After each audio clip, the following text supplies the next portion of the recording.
أشهد أن لا إله إلا الله. أشهد أن لا إله إلا الله. أشهد أن محمدا رسول الله. أشهد أن محمدا رسول الله. أشهد أن لا إله إلا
السلام عليكم ورحمة الله وبركاته.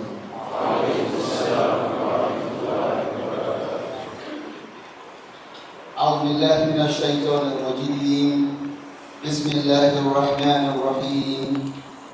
الحمد لله أحاط بكل شيء علما وأحصى كل شيء عددا. الحكيم القدير العزيز العليم صاحب القادرة الكاملة الذي أنزل القرآن الكريم على خير الرسل محمد أرسله رحمة للعالمين. أشهد أن لا إله إلا الله وحده لا شريك له وأشهد أن محمدا عبده ورسوله الذي أختاره على خلق واصطفاه. الصلاة والسلام على رسول الله وعلى آله وصحبه والتابعين له بإحسان إلى يوم الدين وسلم تسليما آمين. أما بعد فإن خير الحديث كتاب الله وخير الهدي هدي محمد وشر الأمور محدثاتها وكل بدعة ضلالة وكل ضلالة في النار. يا عباد الله أوصيكم بتقوى الله والسمع والطاعة. يا أيها الذين آمنوا اتقوا الله حق تقاته ولا تموتن إلا وأنتم مسلمون. يا أيها الناس اتقوا ربكم الذي خلقكم وخلق منها زوجها وبث منهما رجالا كثيرا ونساء واتقوا الله الذي تساءلون به والأرحام إن الله كان عليكم رقيبا. Obedient servants of Allah, brothers and sisters in Islam, I wish to start today's khutbah in the gracious name of Allah, the Beneficent, the Merciful. We thank Allah who has endowed mankind with knowledge. He has chosen man above all other animals in terms of knowledge and piety. I testify that Allah is one. Allah is one without equal. Allah is one without counterpart. Allah is one without associate. Allah is one without assistant. It is Allah who has no beginning and there is no point of termination to his existence. I testify that Maulana Mustafa Muhammad, the prince of mankind, whom Allah has raised to deliver man from darknesses of this world and lead us into salvation. This man came to this world, he suffered to deliver the message of Islam without missing word. May the peace and salutations of Allah be showered upon his noble soul, his household, the companions, and the generation of Muslims who came to the call of Maulana Mustafa Muhammad sallallahu alaihi wasallam. Inshallah, Karim, our khutbah today will center around one of the blessings of Allah, and that is the tongue, al-lisan. That is the import of our khutbah today. Allah said in Al-Quran, أَلَمْ نَجْعَلْ لَهُ عَيْنَيْنِ وَلِسَانًا وَشَفَتَيْنِ وَهَدَيْنَاهُ النَّجْدَيْنِ. Have we not made for him a pair of eyes and a tongue and a pair of lips, and shown him the true highway? Surah Al-Balad, Quran chapter 90, verse 8 to 10. Among the blessings of Allah upon mankind is that he made him a thoughtful and sane being and created a tongue for him. He made him utter meaningful sounds and clarify what he wants through words he speaks. Just allow man to speak, then his problem will have been solved, because he will have communicated his needs and problems to those who can solve the problem for him. But don't we reflect that there was a time when he had a tongue, he had a lips, a mouth, and he cannot utter anything. وَالَّذِي أَخْرَجَكُم مِّن بُطُونِ أُمَّهَاتِكُمْ لَا تَعْلَمُونَ شَيْئًا. There was a time upon man when he has all these, yet he cannot utter anything. And where does even the speech come from? Movement of the tongue, lips, or the mouth does not make meaningful words without be and be kun fayakun of Allah subhanahu wa ta'ala. Have you not seen people who open their mouths, having tongue like you have, and yet you could not speak? If you have not seen that, look at the animals around you, dog or any other animal. Their tongue bigger or smaller than yours. They have teeth, they have lips, yet they cannot communicate. But Allah has granted the ability to communicate to mankind, to be able to express his need and challenges. The tongue is a great endowment from Allah. Though it is small in size, it is a powerful tool of communication. It is a means of expression of the state of mind, expression of the conditions of the heart, expression of the level of faith, expression of the situation within and outwards of mankind. Through the movement of the tongue, man will express what is hidden in the heart. Yes, heart is one of the greatest organs of the body, but the condition, the situation of the heart cannot be judged except there is expression on the tongue. Even to be a Muslim, the expression of the kalima that distinguishes a Muslim from other human beings is said to be done through the mouth. Al-nutqu bil-lisani wa tasdiqu bil-qalb. You have to utter kalima La ilaha illallah Muhammadur Rasulullah, and with that you are differentiated from other animals. That is one of the power Allah has given to the tongue. It can never be done with any other thing except the mouth, and you do not express yourself with any other means better other than through the mouth. When we say the mouth, the organs doing the job is the tongue in the mouth. But why is it that Allah created most of other organs in pairs, and He has created the tongue as a single organ?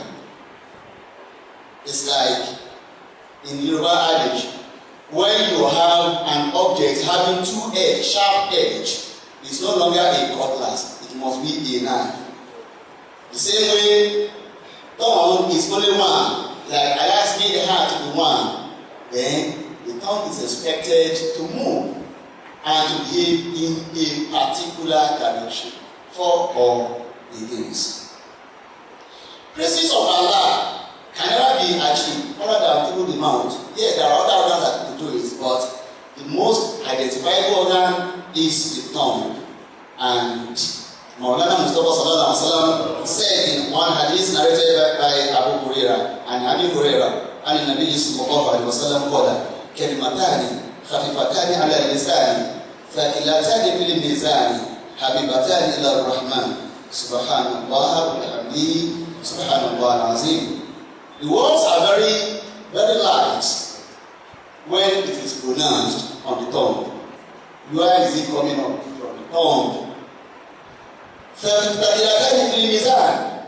When it is put on the scale of Allah, the scale of weighing what is good and bad, it weighs heavily on the scale. Habibatan ila Rahman. It is dearing to Allah, it is belonging to Allah when the word is uttered. Where is it being uttered? On the tongue. Therefore, it is one of the power of the tongue.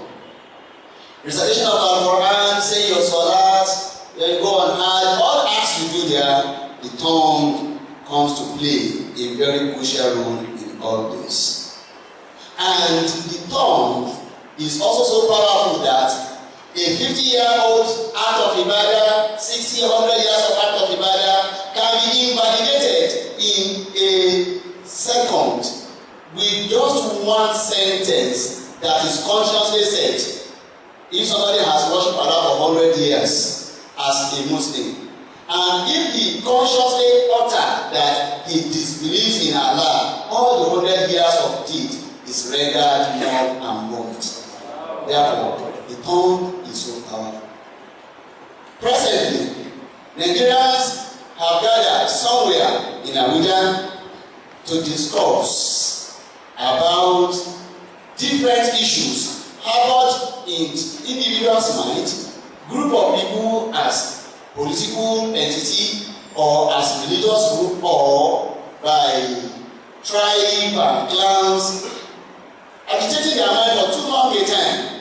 There is no way they can bear this out other than to meet at a point and utter and speak out their mind so that they could adjust or they adjust and move the nation forward. That can also be done. It will only be done effectively through the mouth.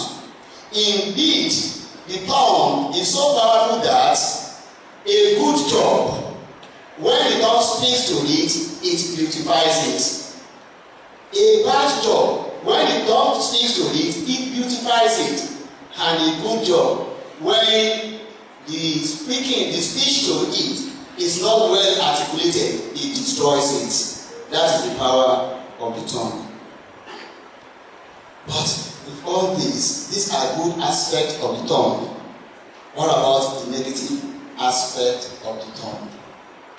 The tongue is so powerful that as it can uphold it can also destroy. But for every word uttered, for every sentence made, Allah is taking record of it. And Allah told us in the Quran, is yet Allah called Mutalakiyani and the Yemini wa an Shimali Qorid. Ma yalbizu min qawlin illa ladayhi raqibun atid. Allah has appointed for mankind 2 guardian angels, one on the right, the other one on the left. The one on the right will continue to write every word. Ma yalbizu min qawlin. No single utterance will be made except it is recorded. How will they record it? Kiraman katibina ya'lamuna ma taf'alun. These are the angels that they are conscious. They never feel tired. They never go on break. No recess, no holiday, no sleeping, and they will never eat. Therefore, they are always with man. These 2 angels continue to record. The one on the right records good utterances, good deed. The one on the left records bad utterances and bad deed. And the 2 of them will remain with man until the last moment of the breath. When man dies, the 2 of them will still remain. And when a dead person is taken to the grave, the 2 of them will follow the dead corpse. When they put the corpse in the grave, they remain with the corpse. They will remain there until you cover the corpse. They remain there, waiting for who? Waiting for Nadab or Al-Munkar. The other angels that will take over from them. The one on their right hand will hand over all the utterances and the deed. The one on the left hand will also offer his own, and that is where they will depart, you and me. That is to show the essence that everything that is uttered will come to bear on man. Abdussalam, may Allah continue to bless this man for us. A man that he knows what Allah sent him with. He practiced it himself. And he taught Sahabas what to do to get the salvation. He did not only teach them, but he also enforced it on them to practice it. Therefore, he was a practical man to the core. He knew for every word that is uttered, he will give account for it. And whoever is asked to give account is due to be punished. That is what he said. He said in one tradition, from Abu Hurairah also, and the Rasulullah sallallahu alaihi wasallam called, Man kana yu'minu billahi wal yawmil akhir falyaqul khayran aw liyasmut. Sallallahu alaihi wasallam. This man who is thought to be unlettered and most knowledgeable, the one that was not taught by man, but that disseminated the best of knowledge that will stand the test of time, said, Man kana yu'minu billahi wal yawmil akhir. That means this instruction is directed to you and me who believes in Allah and believe in the day of reckoning, that nothing will be left unreckoned with. Said,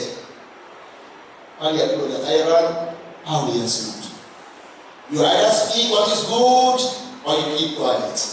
Speaking what is good is act of ibadah. Keeping quiet too is act of ibadah. In one of the writings of Imam Nawawi, the one that wrote the 40 hadiths, he said, when you have to speak, you weigh it.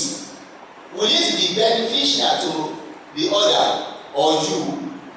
If you discover that speech you want to make, the sentence or statement you want to make, contains both the good and the bad things, that the good and the bad is just 50-50.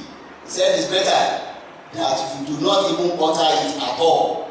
Although it contains some good, yes, it also contains some bad. 50-50, no. That means refraining from it. He said it is better for you than even uttering that. Therefore, whatever you want to utter, let it be the best of the words. I have one long hadith here by Mu'adh bin Jabal. For those of us who read the tradition of the Prophet ﷺ, whenever you hear the Mu'adh bin Jabal narrating a hadith, he is asking about the Prophet about what takes him away from hellfire and what drives him towards paradise. He is concerned, he is conscious about that. In this tradition too, long run, we only take a little of that hadith. And Mu'adh bin Jabal radiallahu anhu qala, qul ya Rasulullah, akhbirni bi amali yudkhilni al-jannata wa yubaiduni 'anil nar. He asked the Prophet sallallahu alaihi wasallam, inform me, teach me that deed that when I do it, it will take me nearer to paradise, it will enable me to enter paradise, and it takes me, distance me from hellfire. The Prophet said, قال لقد سألت عن عزيمة وإنه لا يسير على من يسره الله تعالى عليه. The Prophet said, you have asked me a great question. Indeed, what you have asked me is so difficult, but whoever Allah has made it easy for, it will be easy for him to get that done. That what I'm telling you, what I'm going to tell you is not too easy, but whoever is able to attend to it and get it done, then you get the salvation. And the Prophet said, the first one, do not associate any partner with Allah. That is the first condition. Then two, all the pillars of Islam, uphold all the pillars of Islam. And when the person said, finish that, he said, Allah, Abunuka Allah, Abu Abdul Khair, you want me to show you the gateway to all goodness, all good deeds? The Prophet asked him. The person who wants to enter paradise, his answer was, indeed, O Prophet of Allah, I want you to lead me to the gate of all the good deeds. He now said, As-sawmu junnatun wa sadaqatun tadbiru li-khati'ati kama yadbiru al-ma'u an-nar wa salatu ar-rajuli fi jawfi al-layl. Three things. The first one is fasting. Say is a guide. It's like a fence from all evil deeds. Because you want to guide your fasting, you will move away from all indecency. Then two, sadaqah, charity. Some of us are so stingy that we are even called to pray as if you will be override if you pay, if you spend out of what Allah has given you. It rather it multiplies it. That is the second indicate to do this, and the third one is for man to rise in the darkness of the night when other people are sleeping, rise and make nawafil. Depending on the second, to the end of that verse. Then when the brother ended, he said, well, the brother also asked him again,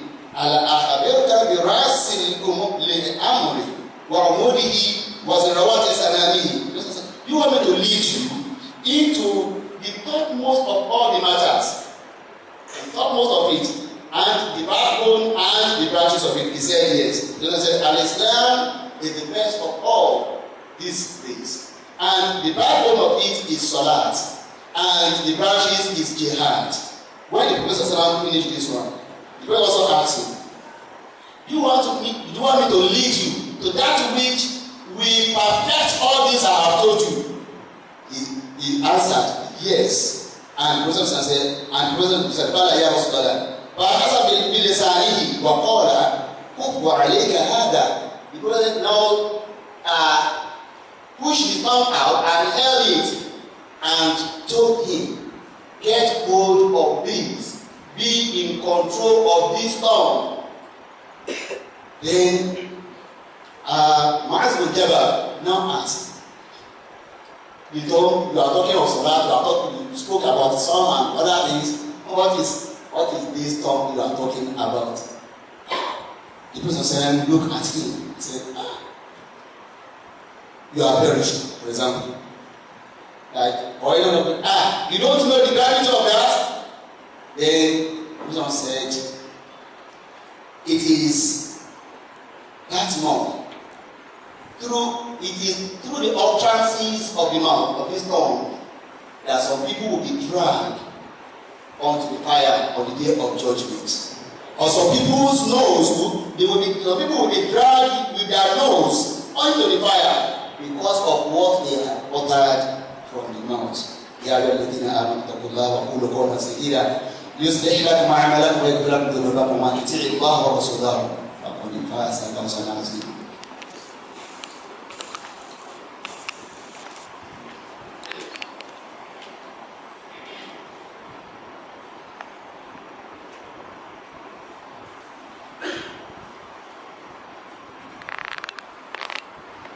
الحمد لله رب العالمين والعاقبة للمتقين ولا عدوان إلا على الظالمين.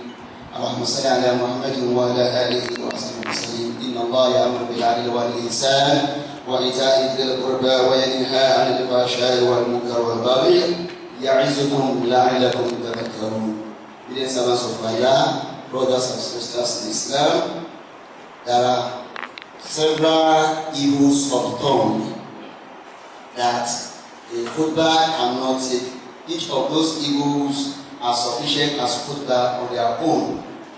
Falsehood, backbiting, slandering, music, playing and entertainment, plain talk, among other evils of the tongue, are within us.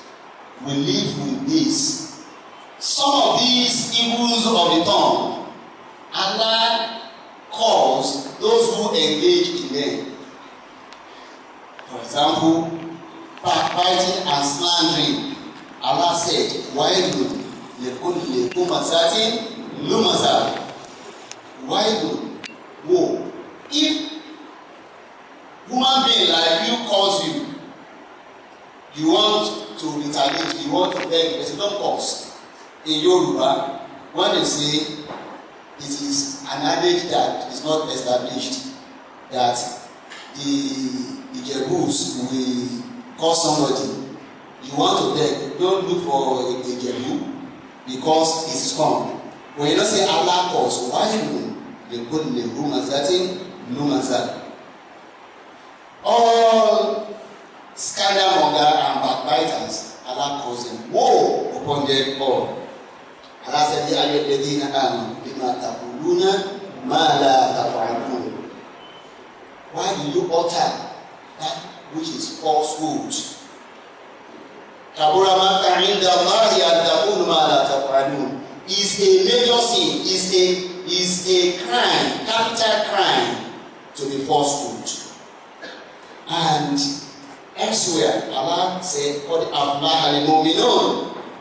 Believers indeed are successful. Who are these believers? Alladhina hum fi salatihim khashi'un. Those who are conscious, who are fearful when they observe their salat. Walladhina hum 'anil lagwi mu'ridun. Those who avoid being taught. Therefore, the success is not in how much you are able to gather. It's not about certificate. It's not about position. It's not by the blood time. It is success divided by Allah if you are able to avoid being taught. Meaning that if you cannot avoid being taught, he has destroyed his certificate of success here in this world. The Prophet Muhammad sallallahu alaihi wasallam said from Sa'id bin Sa'id and Rasulullah sallallahu alaihi wasallam, "Qala man yadman li ma bayna lahyaihi wa ma bayna rijlaihi adman lahu al-jannah." My brothers and sisters, the last take home we give ourselves today is that whoever is here that is sincere to himself and is looking for the eternal bliss, the paradise. The Prophet said, let him guarantee two things for him. Then he, as a prophet, will guarantee one thing for him. And that is the ultimate goal of all believers. And who is this prophet? What I'm going to recite from what he said, the prophet said, was an inspiration from Allah to him, because Allah has cleared him that he never is never wronged by ربنا لا تزغ قلوبنا بعد إذ هديتنا وهب لنا من لدنك رحمة إنك أنت الوهاب ربنا ظلمنا أنفسنا وإن لم تغفر لنا وترحمنا لنكونن من الخاسرين سبحان ربك رب العزة عما يصفون وسلام على المرسلين والحمد لله رب العالمين. الصلاة